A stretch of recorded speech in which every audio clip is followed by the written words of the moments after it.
pickup play has declined because of the over-adultification of youth soccer. That is, adults take too much charge of too many things. Our organizational skills that we have in youth soccer are a big plus, but also a big negative. The big plus is that the organizational skills and the involvement of the grown-ups has caused many new soccer clubs to pop up all across the country over the last decade, and for a lot of existing soccer clubs to grow and get bigger and stronger. The negative side of it is the adults are involved in everything. We over-organize even the little under sixes as to uniforms and times and schedules of games and schedules of practices for every age group of the kids, and the players aren't really left to themselves to be able to make some of their own decisions, to take charge, take control of their own game.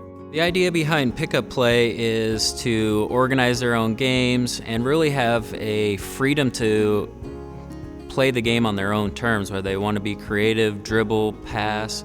They get to make their own decisions without feeling like somebody's criticizing them or judging them or trying to get them to change how they play. It is different playing here opposed to playing with my club because there's no refs and we just get to have fun and create our own teams.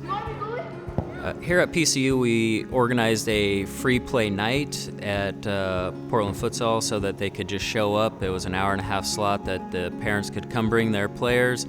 They could organize their own team, set it all up, and nobody was to interfere. No coaches, none of the parents could interfere with it. The kids were completely responsible for how the games were set up, how many played against how many, and all the terms of the games.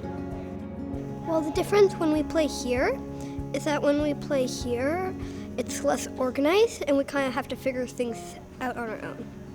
I think free play can help kids enjoy the sport that they play even more because they're playing on their terms. Every kid that's ever come back from playing in free play just said they loved every second of it. They are just free to play how they want to play and not playing how they think somebody else wants them to play, whether that's their coach or their parent.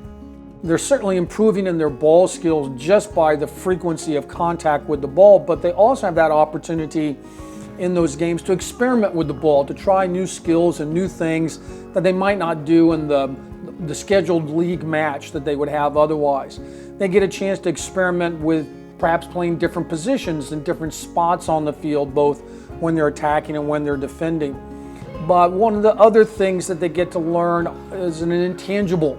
It's the leadership skills, it's the cooperation and communication with the other kids, just to be able to get the game up and going, just to be able to organize themselves as to who plays in which team, how big is the field going to be, what's going to count as the goals, is it going to be a real goal, or we're going to use a couple of equipment bags as our goals, whatever it might be. It's that talking, organization, cooperation, communication with other kids that actually is going to help them to grow as people, but very much as soccer players. We organized teams by really just whoever wanted to play on a team could play on that team. We didn't really have that strict rules. Okay, that's fair. Yeah, us four versus them four. It's crazy playing without a coach because there's no advice and you don't really know what position and you don't know who's gonna start or what position.